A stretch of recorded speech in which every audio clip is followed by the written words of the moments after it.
from Vice President Sara Duterte's impeachment pre-trial at the Senate, we now turn to another Duterte case, this time before the ICC, the International Criminal Court, which held its second status conference with the presiding judge warning lawyers against misinformation, fake news, and even commentary. Let's discuss it further with ICC Assistant to Counsel Attorney Cristina Conti. Attorney, si Lord po, Lord Vera po, thank you for joining us. Magandang gabi, Lord. Ayan. So, 20 minutes lang daw nagtagal itong pangalawang status conference.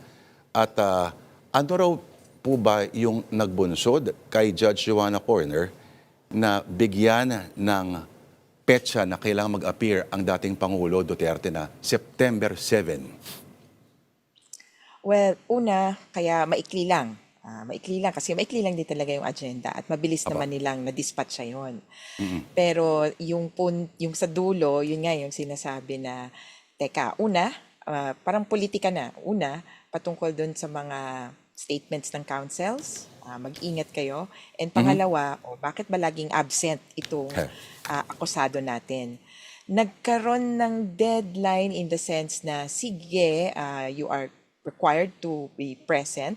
Pero ang inaabangan namin, of course, at pinag-aaralan, kung pwede pa bang ipagpaliban ng isang akusado yung presence niya. Kasi hindi pa naman yun, ang tawag nga natin sa Pilipinas, arraignment, o parang yung babasahan ng sakdal.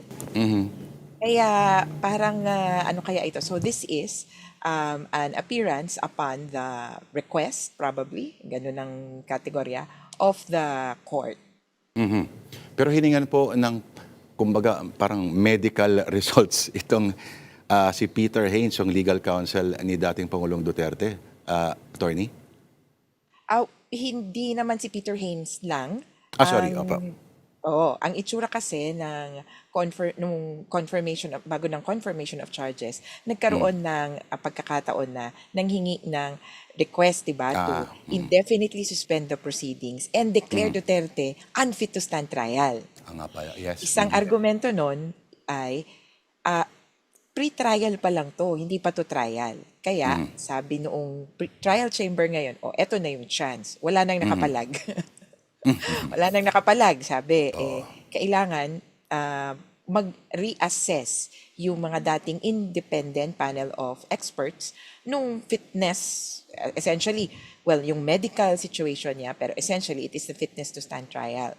I-reassess lang, tingnan natin kung okay pa, at may deadline yon ng kanilang report, tapos, in turn, mag-comment yung all parties. Yung So, yan yung noon pa pala inaabangan ito. natin. Okay.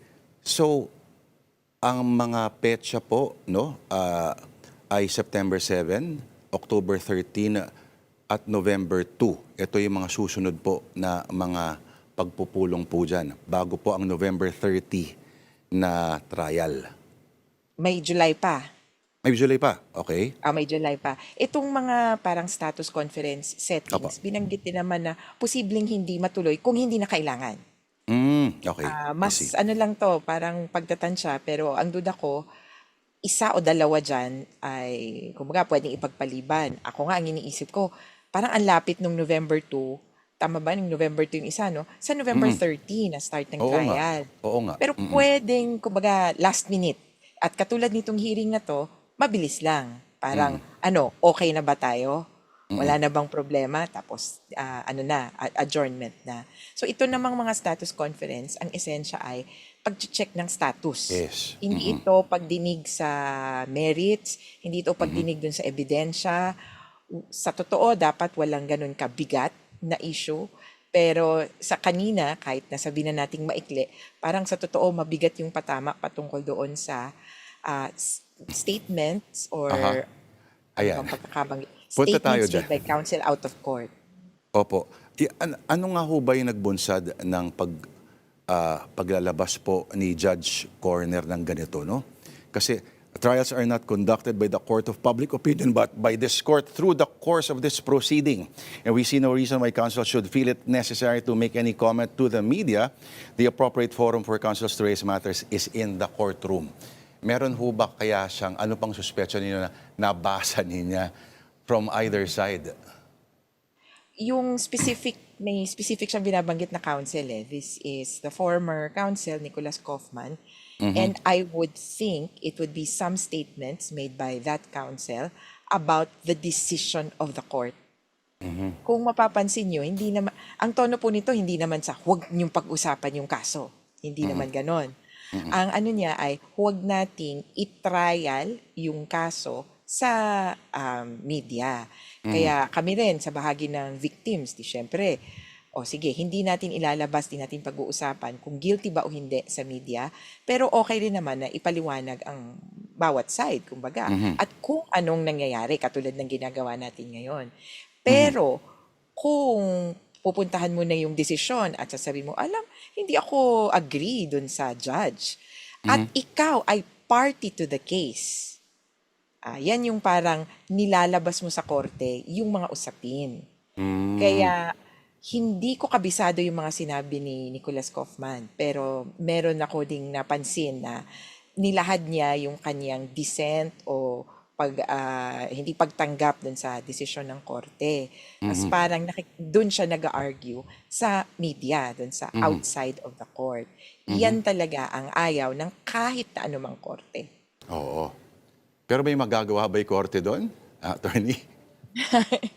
Well, kahit na Ngayon hindi nabitawan niya counsel, actually parang ngayon, parang tandaan nyo ayan na huwag niyong gagawin yan, parang ganon. So hindi sila nagsabi ng particular statements kasi kung may particular statements, ang isang pwedeng gawin ay i-call ang attention nung parang IBP. So yung Integrated Bar, ito, ICC Bar Association. May Kung ganun, member ka, so kung member ka ng ICC-BA, pwedeng magkaroon ng sanctions sa kung sino mang counsel na nakapaloob dito.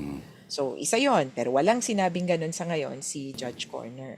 O kaya, I would not know, pero posible kung sasakali, sa sarili niyang bansa, so parang IBP nila. So, if I remember correctly, registered sa UK. King's Counsel ba? Ano ba? Si Yung Nicholas Casey, hindi siya Casey King's nakasulat.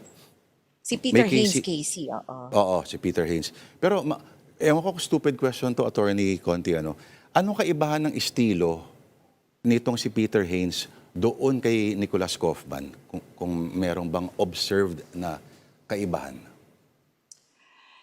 Actually, yung public statements, ano yun, parang some kind of refreshing na yung public statements ng counsel, nagsalita na not the fact that they have made statements or it's how they do it. Nagsalita si Peter Haynes, tapos deliberately, hindi niya pinag-uusapan kumbaga, yung argumento or yung kaso. Hindi niya sinusuhayan yung sentiments o yung mga feelings ng mga supporter. At hindi niya ibinababa yung mga quote-unquote kalaban. O, to be direct about it, yung mga victims. Hindi ganun ka pabalang o kaya pangontra. Medyo parang sa akin refreshing, lalo na actually the previous counsel pertained to me so several times na very derogatorily. Oh, wow. To Okay. say it lightly. Tinawag niya akong, ulitin ko pa ba, pero tinawag niya akong klaxon. Wow. Ang klaxon parang horn. So, actually, kanina nakikinig din ako kasi, ano bang sinasabi ni Judge Corner tungkol dun sa mga abogado na involved. At ang sabi niya, huwag niyong pag-uusapan yung merits ng case. Huwag niyong kokontrahin. Kaya ako din, nagre-reflect ako, teka, ako din ba mapapahamak? Pero I don't think na blanket statement siya na huwag pag-usapan ng kaso. Ang ayaw nila, misinformation at disinformation. Yan. Opo. Nako, ito si Peter, subukan niya siguro pag nakabasa na siya ng comment section ng mga Pinoy, magbabago Actually, yung pananaw niya sa buhay. Yes, yes, go ahead, kailangan attorney. din sigurong magbabad ng social media nung kaya lang di ko din masabing baka naman babad sila pero hindi nila pinapansin. Alam Mm-mm. niyo yun, parang you're defined by your character is how you react to things around you. So, Yes. posibleng nababasa naman talaga nila yon pero iba yung kumbaga approach nila. Sabi ko nga ang lagit-lagi tingnan mo yung comments. Ako, kahit pangit yan, tingnan mo kasi baka meron naman silang valid point. Mhm. Kung actionable, edi sige, maybe you can act on it. Pero kung pangmamaliit lang, eh, isang tabi mo yan. So, Mm-mm. ang isang ang parang motto, the statements of those who matter, the statements of those who don't matter. Parang ganun. Yeah. So, Maganda yun. kailangan kumbaga, meron ka lang framework. You read it, pero you have to objectify. Pero in any case, yung team talaga nila, I would hope na they would also police their own ranks. May ganun akong, kasi sa totoo, yung karamihan ng ina-address ko, hindi mga biktima, kundi yung mga deluded na sinasabing, oh, mali yung ginagawa mo, hindi naman ganyan.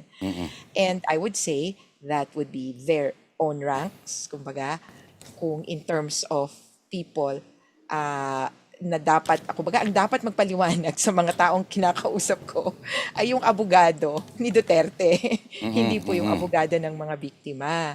Kaya sana magkaroon din sila ng strong, kumbaga, messaging, lalo na yung sa pagpapaliwanag kung sino ba ang mga biktima at ano ang papel nila.